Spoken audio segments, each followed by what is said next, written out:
할렐루야. 오늘은 히브리서 12장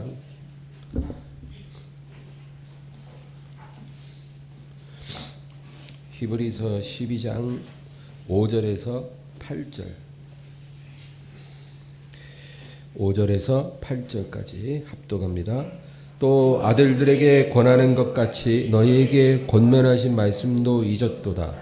일러스되 내 아들아 주의 징계하심을 경히 여기지 말며 그에게 꾸지람을 받을 때 낙심하지 말라.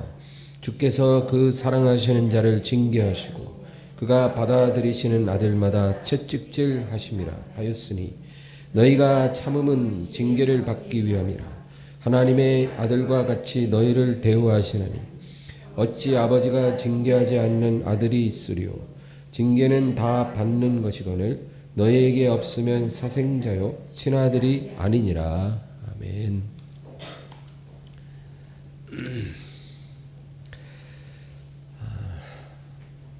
우리가 예수님을 믿고 죄사함 받고 구원을 받으면 하나님 자녀가 됩니다. 이 사건은 정말로 놀라운 사건이죠. 우리가 예수님을 영접하는 순간 우리 신분이 달라지고 우리가 어둠에서 빛으로 사망에서 생명으로 옮겨가는 것입니다. 근데 오늘 제가 여러분과 나누고 싶은 말씀은 우리가 믿음으로 죄를 용서받는 것과 그리고 우리가 죄의 열매로부터 해방받는 것은 별개라는 것입니다. 이거 굉장히 중요한 거예요. 우리가 이거를 이해하지 못하고 신앙생활을 하기 때문에 믿음 생활하면서도 혼란스러울 때가 있는 거예요. 우리가 믿음으로 구원받습니다. 그는 즉시로 발생하는 복된 사건이죠. 근데 구원받았다고 해서 우리가 이제까지 죄 가운데 살아온 그 오랜 세월 동안 뿌려온 그 죄의 열매로부터 해방받는 것은 아니다. 예를 들어 설명하면 쉽겠어요. 어떤 사람이 남에게 사기를 쳐서 이제 돈을 벌다가 이제 어느 날 갑자기 그 죄를 뉘우치고 자기가 사기친 사람들에게 가서 무릎 꿇고 용서를 구한 거예요. 그래서 그 사기를 맞은 사람이 이 사기꾼을 용서해 줬다는 거예요. 그러면 그 순간 용서는 받았죠. 그러나 그가 사기친 돈은 다 변상해야 되는 거죠. 그래야 완전하게 마무리가 되는 것입니다. 잘못했다고 하면서 자기가 도둑질해 간 돈은 갚지 않으면 그것은 안 된다는 거죠. 내가 오늘 이후로 정말 믿음으로 살겠습니다. 정직하게 살겠습니다. 그렇게 다짐했다고 해서 내가 지난날 훔친 돈을 갚지 않아도 되는 것은 아니라는 거죠. 용서는 용서고 변상할 건 변상을 해야 하는 거죠. 이것이 하나님의 법입니다. 그래서 우리가 물질적인 것이든 감정적인 것이든 여러분 우리가 남의 물질을 도둑질하는 것도 변상해야 되고 또 어떤 사람에 대해서 감정적으로 학대를 했을 때 그것에 대해서 우리가 뉘우쳤다면 그것도 변상할 수 있을 만큼 변상을 해야 하는 거예요. 예를 들어 남편이 50년간 아내를 학대했어요. 막 분노 조절 장애, 막 조금만 화나면 막 소리를 버럭 지르고 막 물건 집어 던지고 막 아내를 때리고 이런 남편이 이제 50년 동안 아내랑 살다가 어느 날 갑자기 뉘우치고 아내 앞에 이제 내가 당신한테 너무 잘못했다고 지난 세월 너무 미안하다고 그런다는 거예요. 그래서 아내가 그 눈물을 흘리면서 남편을 용서했어요. 그러면 이 남편이 이제 어떻게 살아야 될까요? 속죄하는 마음으로 살아야 돼요. 그냥 말 한마디로 다 끝난 게 아니고 이제 자기가 눈 감는 날까지, 한 사람이 먼저 누군가 떠나는 날까지 속죄하는 마음으로 아내의 발이라도 닦아주면서 정말 10배로 더 노력하면서 살아야 하는 거예요. 그래야 그 뉘우침이 완전하게 되는 거죠. 또 영적인 것도 그렇습니다. 하나님께 죄 지은 것도 용서받는 것과 별개로 그 속죄하는 과정이 필요한 거예요. 우리가 그거 이해해야 해요. 성경에 가장 대표적으로 다윗 케이스입니다. 다윗이 남의 아내를 빼앗았어요. 그리고 그 남편을 죽였어요. 그러고 나서 그 여자를 자기 아내로 삼았어요. 그러고 있다가 나단 선지자가 책망하니까 하나님 앞에 엎드려 회개했다는 거예요. 그러니까 선지자가 뭐라 그러냐면 여호와께서 왕의 죄를 용서하였으나 그러나 이제 왕의 생애에 왕의 집안에 피 흘림이 그치지 아니하리라 하셨나이다. 이 피 흘리는 저주를 하나님이 명하신 거예요. 용서한 것과 별개로 회개했으니까 하나님은 용서하세요. 하나님께서 못하는 거 몇 개 있거든요. 진심으로 회개하는 자를 외면하지 못하는 게 하나님 못하는 것 중에 하나예요. 심지어는 아합 왕이 한번 회개한 날이 있었어요. 그 하나님이 그거 보고 심판을 유보했다니까요. 하나님은요 진실로 회개하는 사람을 외면할 수 없으시는 그런 분이죠. 그래서 다윗을 용서했어요. 그러나 그것과 별개로 다윗이 지은 죄값, 그래서 그 피 흘리는 저주가 있으리라. 이것이 바로 하나님의 징계입니다. 이 하나님의 징계는 속죄와는 별개예요. 용서해 주셔도 징계가 있습니다. 그래서 우리가 하나님 앞에 죄를 속하려면 투 트랙으로 가야 돼요. 첫째는 하나님 앞에 지은 죄에 대해서 회개해야죠. 우리가 하나님 앞에서 이 죄를 청산하려면 구약 시대에는 짐승을 잡아 피를 흘렸으나 지금은 예수 그리스도의 보혈을 의지합니다. 다른 게 필요 없어요. 예수님 피를 의지해서 우리가 속죄하면 돼요. 그러면 하나님께서 다 용서해 주세요. 용서받지 못할 죄 빼고 다 용서해 주세요. 성경에는 용서받지 못하는 죄 나오죠. 그 몇 가지 빼고는 다 용서받아요. 그리고 또 한 가지는 우리가 사람에게 어떤 죄를 범했다 할 때 그 사람에게 가서 사죄하고 그리고 그 죄를 갚아야 돼요. 어떤 식으로라도. 이것이 우리의 속죄를 완성하는 투트랙이에요.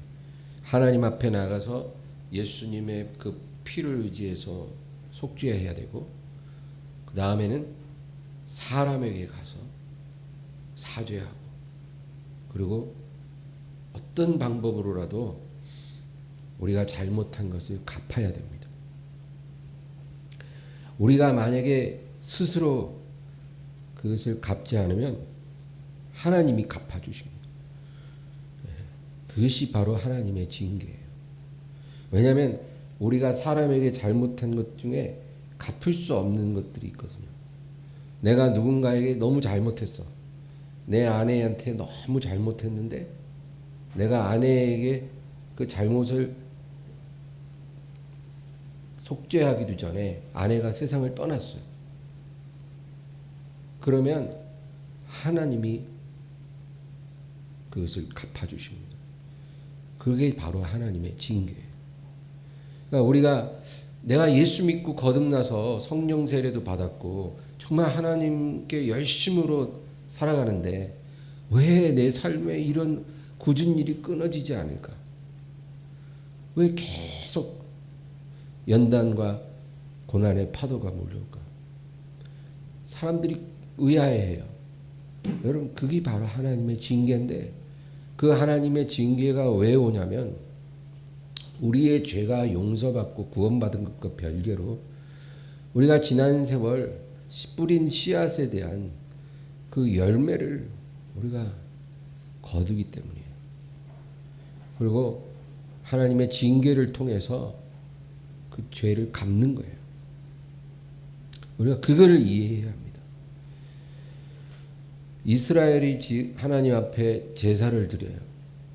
그 5대 제사 여러분 잘 아시죠? 이스라엘이 하나님 앞에 제사를 드리는 게 5가지. 번제, 소제, 화목제, 속죄제, 속건제. 다 방법이 다르고 목적이 틀려요. 근데 특별히 속죄제와 속건제라는 게 있는데 이 2가지를 우리가 잘 이해해야 돼요. 번제라는 거는 자신을 완전히 불태워서 헌신하는 걸 의미하는 거고, 그렇죠? 소제라는 거는 제가 엊그제도 얘기했지만 수학의 가장 아름다운 부분을 하나님 앞에 가져가서 감사드리는 거죠. 그리고 화목제는 하나님과 사람과 더불어 화목을 위해 드리는 제사이기 때문에 이 화목제는 일부를 불태워 드리고 나머지는 제사장, 레위인, 이웃, 친구, 가족 다 불러다가 이틀 안에 다 먹어 치워야 돼요. 만약에 이틀이 지났는데도 남았다 그러면은 그 제사 취소예요. 그게 화목제예요. 그러니까 소 한 마리 잡으면 사돈의 8촌까지 다 불러서 배 터지게 먹어야 돼요. 이틀 동안. 하나님이 그렇게 하라는 거예요. 그러니까 우리가 사람과 화목하려면 반드시 음식이 있어야 되니까 먹으면서 화목하고. 근데 가족도 부르고 친구도 부르고 이웃도 부르고 그리고 제사장 레위인도 부르라. 화목을 이루라. 그게 화목제예요. 다 분명한 뜻이 있어요. 근데 속죄제와 속건제는 뭘까요? 여러분 속죄제라는 거는 영어로 sin offering이라고 그래요. sin offering. 그래서 sin이라는 말이 죄잖아요. 그래서 죄를 위해서 드리는 제사예요. 속죄제. 속건제라는 거는 guilt offering이라고 그래요. guilt offering. 그래서 guilt라는 말은 허물이라는 뜻이에요. 허물. 그러니까 속죄제는 죄를 위해서 드리는 제사고 속건제는 허물을 위해서 드리는 제사예요. 약간 달라요. 그래서 속건제 할 때 이 건자가 한자로는 허물건자예요. 허물건. 그래서 허물을 위해서 드리는 제사다. 그래서 속죄제는 하나님 앞에 우리의 죄를 속하기 위해서 짐승을 잡아서 피를 흘리는 제사고 속건제는 우리가 사람 앞에 뭔가를 잘못한 거 있죠.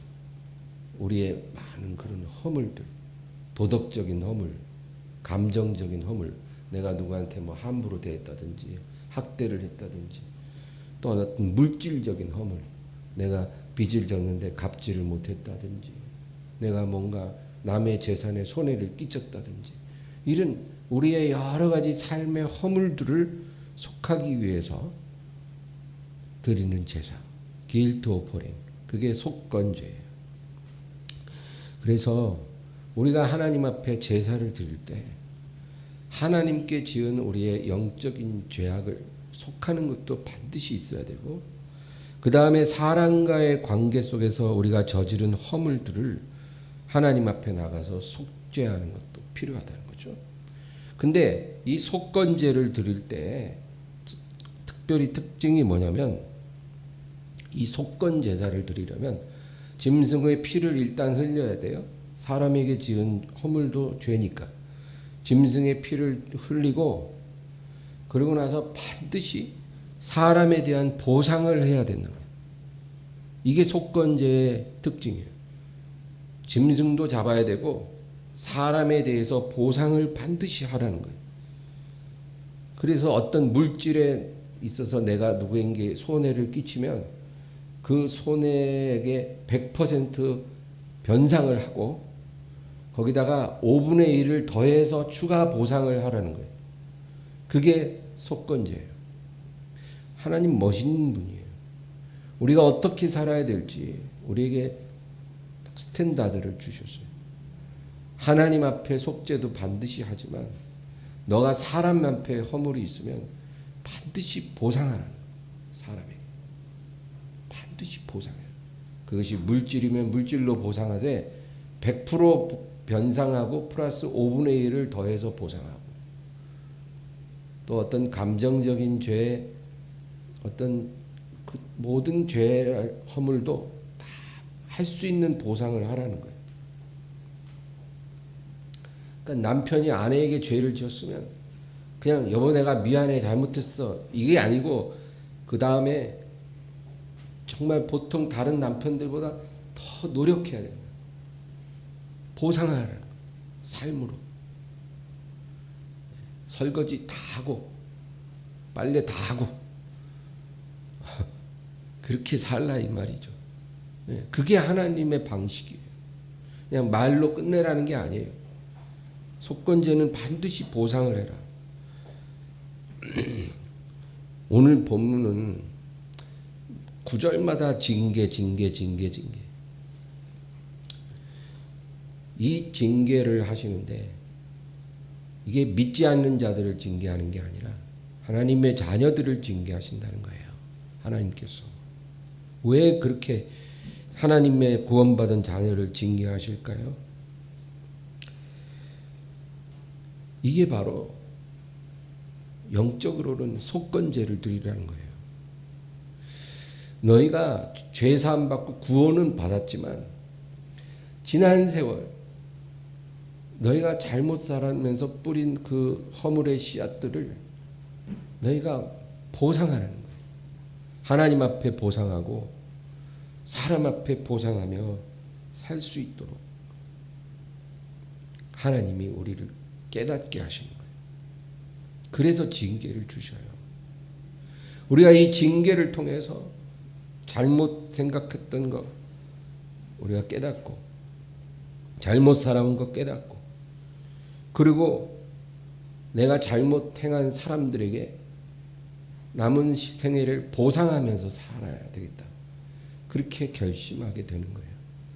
그래서 우리를 그렇게 깨우치고 변화시키려고 하나님이 우리에게 징계를 주신다. 그거예요. 그럼 하나님 알겠는데 그럼 나보다 훨씬 더 못된 놈들은 왜 그냥 징계도 안 주시고 왜 저만 갖고 이러세요? 하나님 너만 갖고 그런다. 그래요 하나님. 오늘 본문이 그 얘기예요.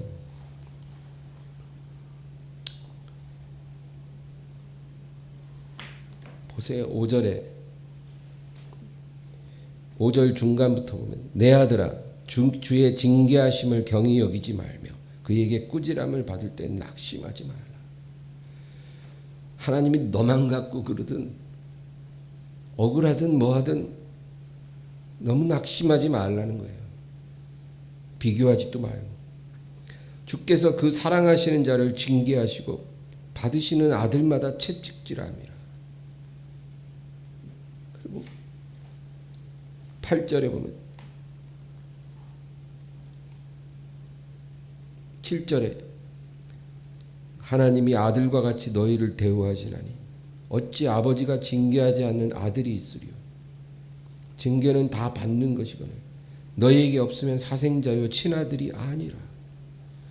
하나님이 우리를 친아들로 여기기 때문에 우리를 징계하는 거예요. 다른 사람 징계 안 받는다고 열받지 마세요. 그 사생자라 그래요. 하나님 관심 없어서 그런 거예요. 우리에 대해서 하나님이 기대가 크기 때문에 하나님이 우리를 아주 징계의 삶으로 이끌어 가신다. 그래서 믿고 열심히 사는데도 징계가 와요. 고난이 와요. 깨닫게 하시고 깨뜨리셔서 정말로 이제 하나님 앞에 내가 속건제를 드리고 내가 잘못한 사람들에게 보상하는 삶을 살도록 하나님이 우리를 이끌어 가시는 거예요. 여러분, 그게 처음에는 서운해 보여도 그게 축복이라는 걸 우리가 알아야 돼요. 그 밑에 11절 읽겠습니다. 무릇 징계가 당시에는 즐거워 보이지 않고 슬퍼 보이나 후에 그로 말미암아 연단받은 자들 의와 평강의 열매를 맺느니라. 그러니까 징계받을 때는 괴롭고 슬퍼요. 억울해요. 너무 힘들어요. 너무 서운해요. 정말 내 짧은 인생 하나님 조금 편하게 해주시면 안 될까요? 근데 하나님이 우리를 많이 징계하신다는 거예요. 그래서 하나님과 형제들에게 속건제를 드리라는 거예요. 그래서 어느 순간 하나님께서 됐다 딱 받으시면 그 다음부터 우리의 삶이 편안하게 풀리기 시작하는 거예요. 이 모든 것은 하나님이 결정하는 거지 내가 결정하는 게 아니에요. 그러니까 우리는 하나님이 이제 됐다 할 때까지 이 징계를 받아들이는 거예요. 이유가 뭔지 꼭 알아야 돼요. 그냥 몰라도 하나님의 섭리를 믿으세요. 하나님의 인도하심을 신뢰하세요. 하나님이 이 징계를 주심은 나로 하여금 지난날의 나의 모든 죄가에 대해서 깨닫게 해주시고 속건제를 드리게 하셔서 나에게 의와 평강의 열매를 맺게 하시려고 그렇게 하신다. 우리가 그거 깨닫는 거예요.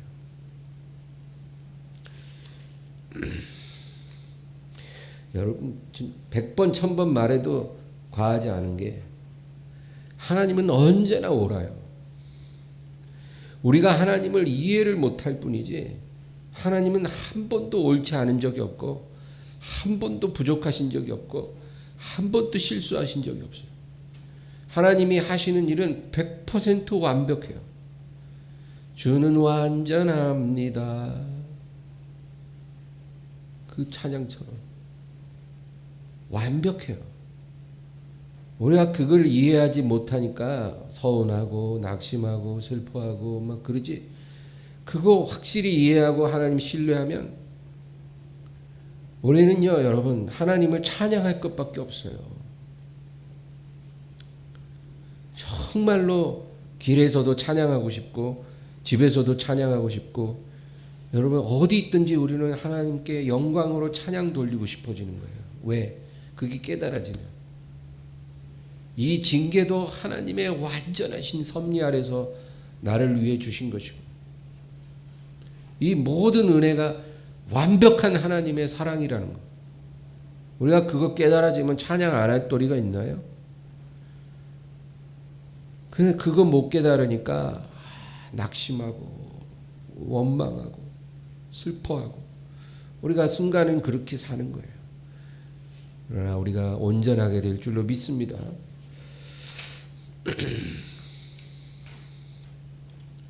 하나님은 막 구원받은 초신자만 징계하는 게 아니에요.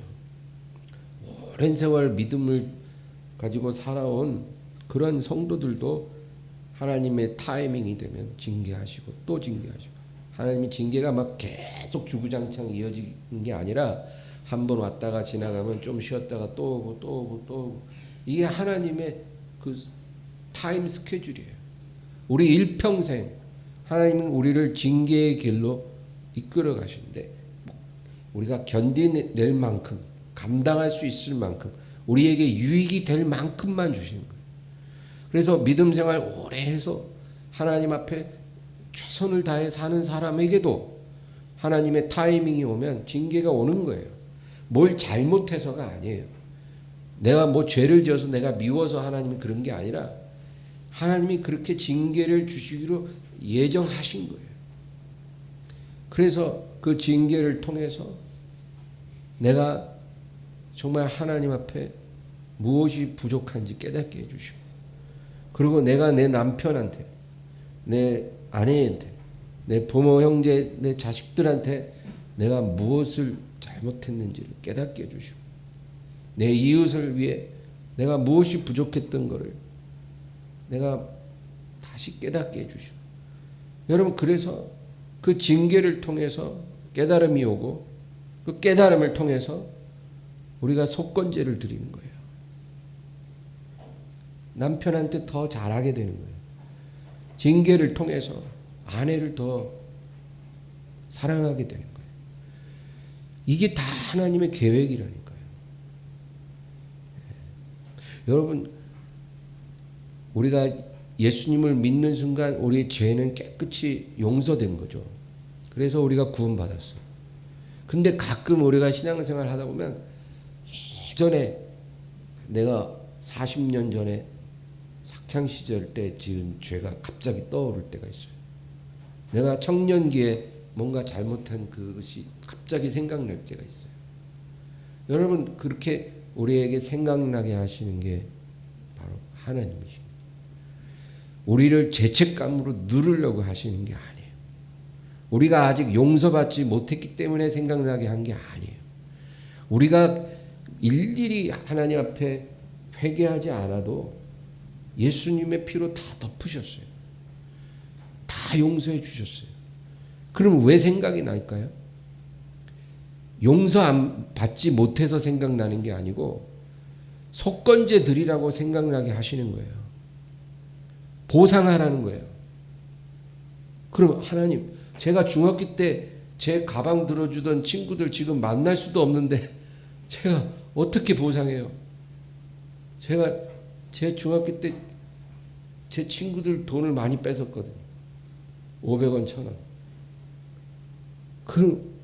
그런 죄를 제가 어떻게 지금 그 친구 찾아가서 이자까지 쳐서 갚아야 돼요? 그렇게까지는 못하죠.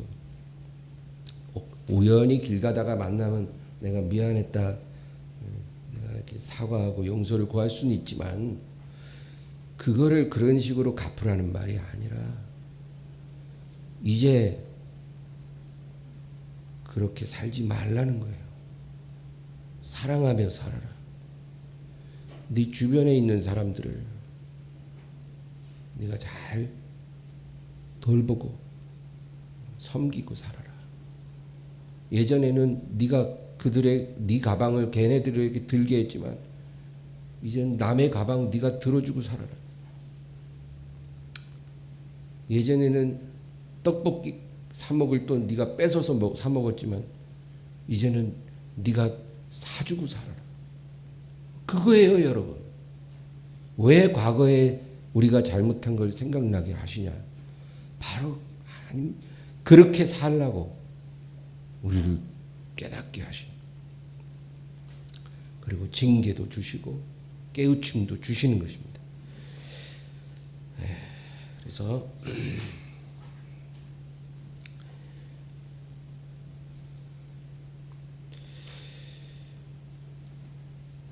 하나님의 징계를 저는 영적 리모델링이라고 생각합니다. 영적인 리모델링이에요. 여러분, 예수님이 다 무너져가는 집을 비싼 가격으로 매입하셨다는 거예요. 어떤 집이 다 무너져가는, 완전 썩어 들어가는 집이 있어요. 그 집의 소유주는 바로 우리예요. 우리가 그 집을 소유하고 있는데 집이 다 무너져서. 근데 예수님이 그 집을 비싼 돈으로 아주 매입을 하시고, 그리고 소유권이 이제 우리에서 예수님으로 이전됐어요. 그래서 예수님이 그 집을 비싸게 사가지고는 이제 리모델링을 시작하는 거예요. 엄청난 금액을 투자하고 시간을 투자해서 완전히 집 외부 내부 할 것 없이 다 뜯어 고치기 시작해요. 왜냐하면 이제 소유권이 바뀌었거든. 예수님 집이에요. 우리 집이 아니고.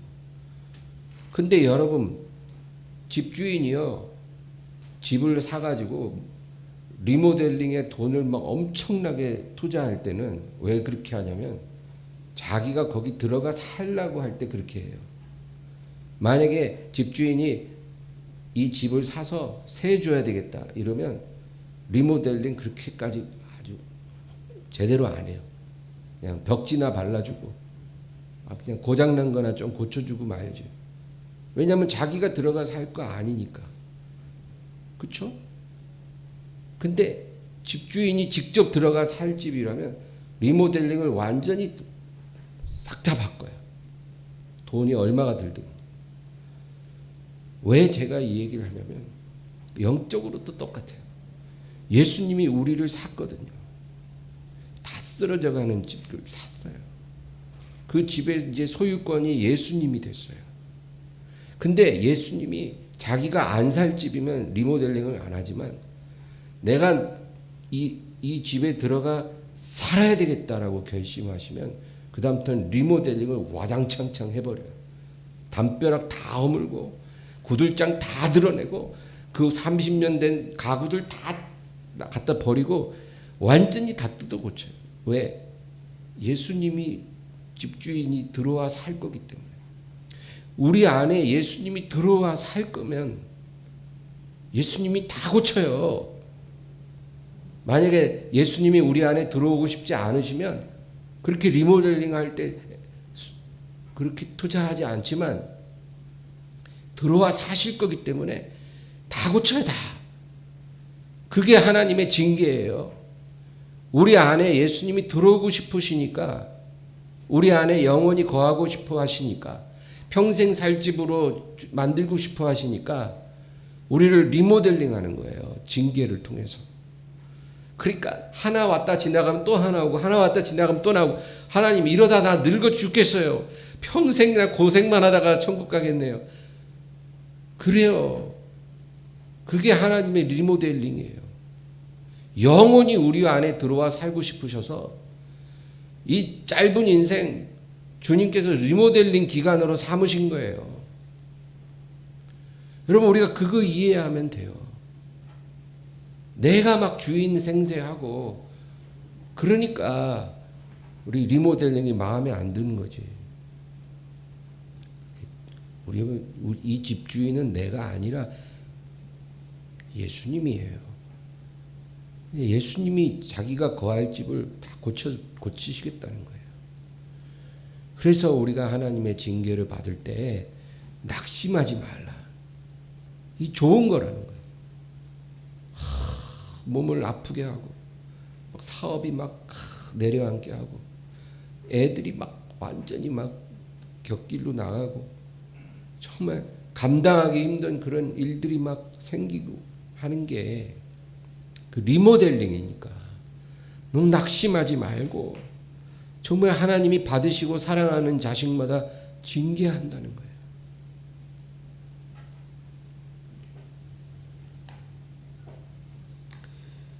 그래서 우리가 하나님의 징계를 기쁘게 받자. 그리고 마지막 한 가지 더 얘기할 거는 여러분 나만 리모델링 받는 게 아니고 내 옆에 저 형제도 리모델링 공사 중이라는 것을 우리가 알아야 돼요. 네. 그러니까 하나님께서 나도 리모델링 하시고 저 형제도 리모델링 중이에요. 그건 뭐냐면 우리가 아직 공사 중이기 때문에 완전한 사람은 아니라는 거죠. 완전하지 않다는 거예요. 그러니까 서로 용납하라. 아내는 남편을 용납하고 아내는 남편은 아내를 용납하고 용납하면서 그렇게 살아라. 그거예요. 오늘 이 말씀을 생각하면서 정말 하나님 이 징계를 받을 때 낙심하지 말고 사랑하시는 자녀마다 받으시는 아들마다 채찍질 하신다 했는데 저를 통한 이 리모델링 잘 되도록 인도해 주시옵소서. 우리 그렇게 기도하겠습니다. 주여 주여 주여